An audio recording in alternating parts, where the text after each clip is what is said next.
Is your Kia Telluride key fob not working? Let's get it fixed. First, the most common culprit is a dead battery. The Telluride key fob uses a CR2032 battery.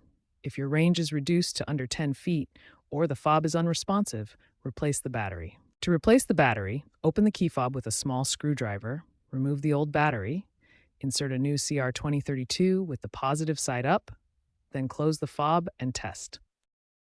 Second, try resyncing the fob. Insert the key into the driver's door ignition and turn it to the on position 5 times within 10 seconds.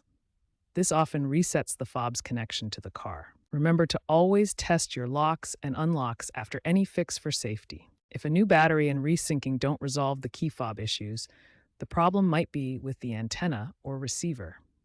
The receiver is located near the rearview mirror in your Kia Telluride. Interference from metal objects or aftermarket accessories can disrupt the signal between your key fob and the vehicle. For a temporary workaround, consider using the Kia Connect app on your smartphone for remote lock and unlock functions.